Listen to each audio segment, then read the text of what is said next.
Welcome to See It, Decree It, Be It, the inspiring podcast hosted by Shnell Swain.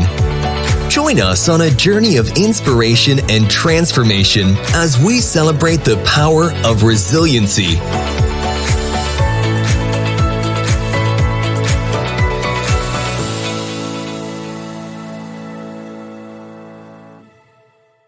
Happy Monday.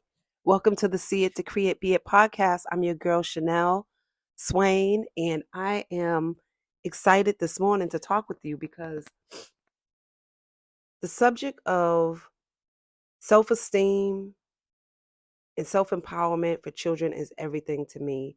I have been a mentor for over a decade. I've also been a child safety advocate. And what I've learned is self-esteem is directly tied to many things for children. When children have a strong sense of self, a positive identity, they are less likely to engage in drug abuse. They are less likely to become promiscuous. They are less likely to commit crimes. They are less likely to go down a destructive path when they have a high sense of self-worth, when they have a high sense of self-esteem, when they value themselves, they make better they make better decisions with regard to their life and their time and their relationships. So it is very important that we spend time planting those seeds early and cultivating their young minds early, that we give them the tools to see themselves as worthy individuals. The innocence of our children is increasingly under siege. And, we must address the alarming content that is shaping their perceptions of themselves and the world around them. This week, I've witnessed 4 heart-wrenching viral videos, that demand our immediate attention. The first video was a little girl calling herself ugly. And it was so clear that this young girl was in a lot of pain when her mom, I'm assuming it was her mom in a video, when she said, "Hey, don't say that to her." The little girl was crying. You could tell she was in a lot of pain, but she said it with so much conviction, that I'm so ugly. It was just very sad and very hard to hear. A young girl, such a young age, has already formed that type of opinion about herself. And it was heartbreaking to watch. And it confirmed, again, the need to change the way our children see themselves. And like I said, it was 4 viral videos in 1 week of kids. The second video that I saw was a 9-year-old little boy rapper, a child, not even a teenager, 9 years old. And he was throwing money and using profanity and saying a lot of vulgar stuff. I mean, with adults or grown, older people. I'm not even going to call them adults, but older people standing beside, in back of him, cheering him on, dancing.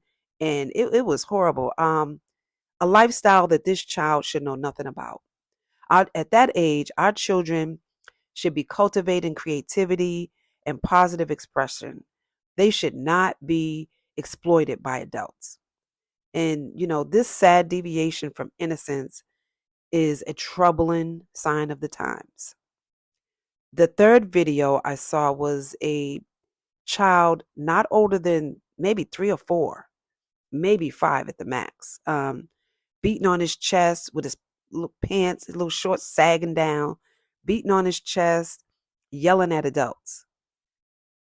This disturbing normalization of disrespectful behavior poses a threat to the fabric of our society, as the very essence of respect is eroded at such a tender age.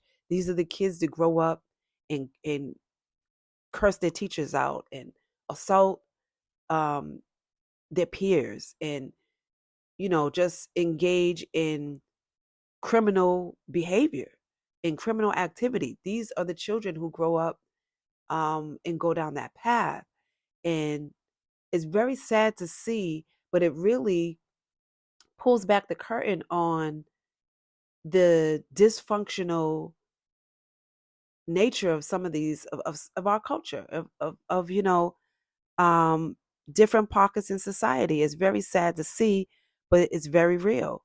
And so it's very important for us when we come in contact with children to uplift them, to empower them, to tell them the truth about who they are, so that if they happen to have a distorted view of themselves, that can change, that they can begin to see themselves as valuable. They can begin to see themselves as worthy individuals.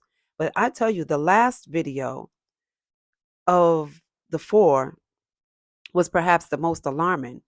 It was a scene of children at a birthday party throwing money and rapping and shockingly brandishing firearms.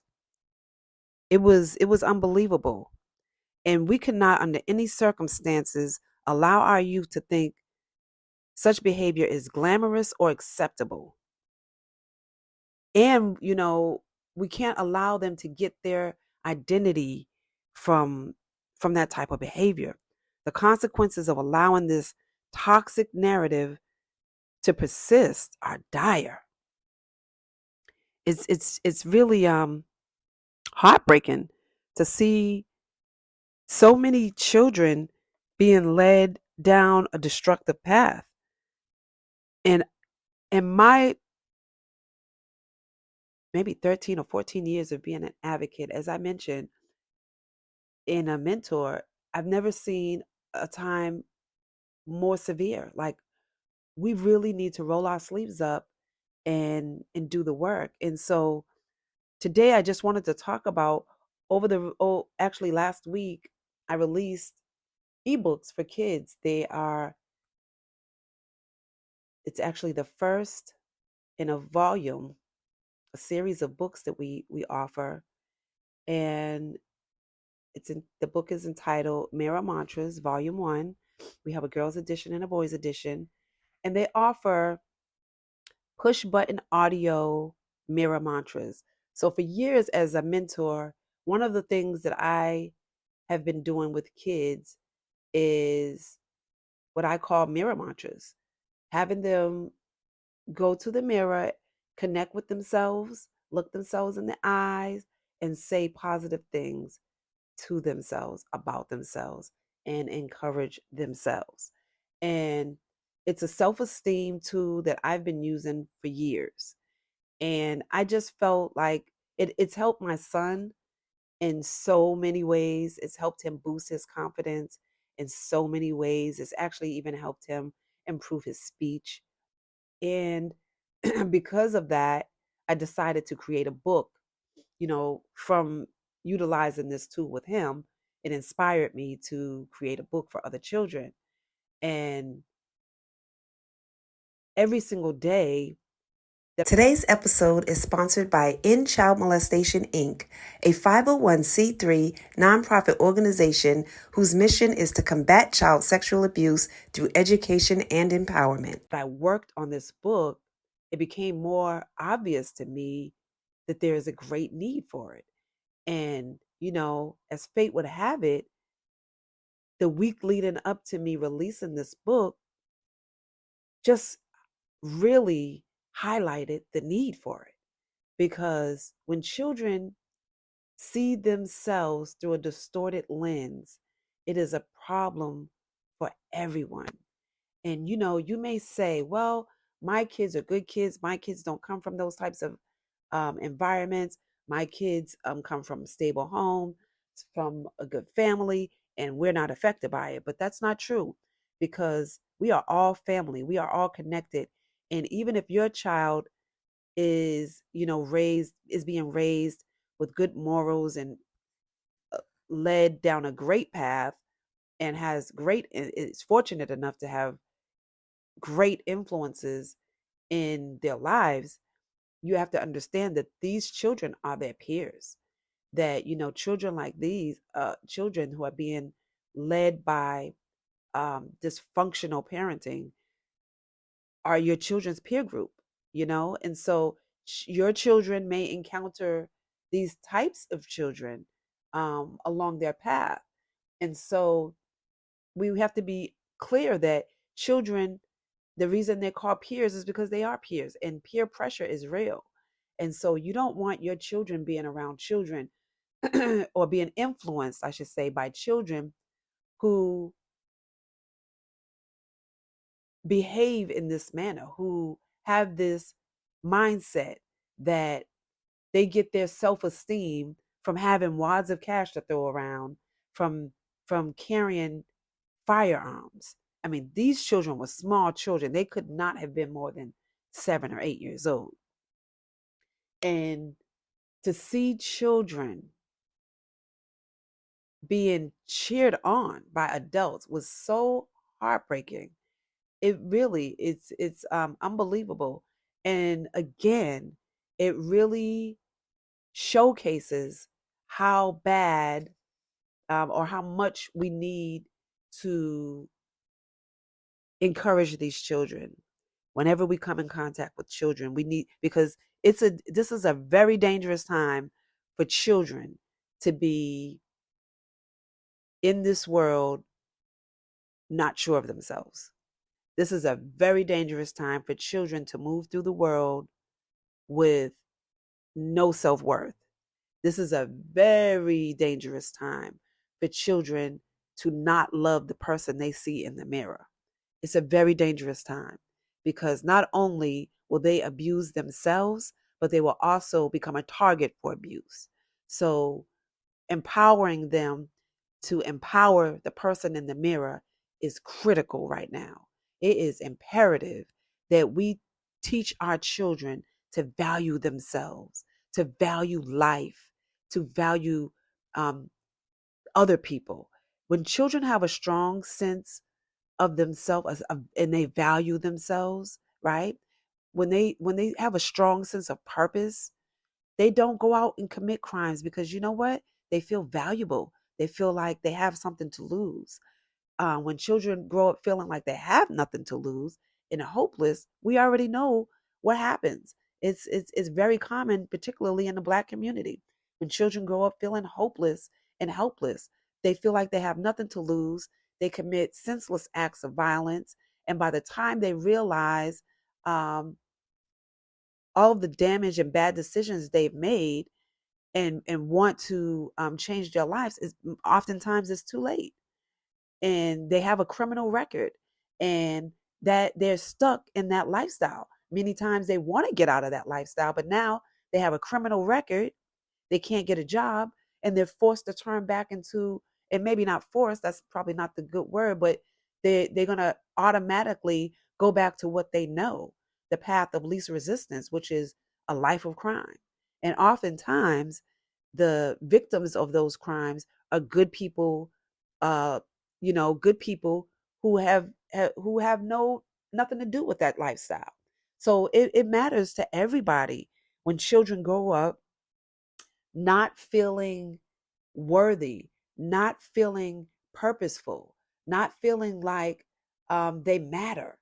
When children grow up thinking their only way out is to become a rapper, that's dangerous, because there are millions of things that children can do. There are millions of occupations. There are all types. We have all been blessed to be born with a talent. We just have to find out what it is and cultivate it. So it's important for us to tap in to our young people in that way, to cultivate their minds, to open their minds up to discover their creativity, and that it does not have to, they don't have to get their self-esteem from idolizing money. They don't have to get their self-esteem from the shape of their body. There's so many things that's going on in society today that is shaping our children's perception of themselves that we really have to get to work. So I am on fire more than ever when it comes to raising the self-esteem of our children. I'm on a mission to change the way they see themselves. And I hope that you would join me on this mission. I cannot do it alone. I cannot do it by myself. I need your support. I need your energy. And today I just wanted to take time to say that we have a real serious crisis on our hands with our children, the lack of self-love, the lack of self-value, and the lack of good leadership, quality leadership. Um, I know what it's like to be a child and not have positive influences in your life. I know what it's like. And my goal in life, my passion in this season of my life is to be the responsible, caring, nurturing adult that I wish I had when I was growing up. And so I want to encourage you to do the same.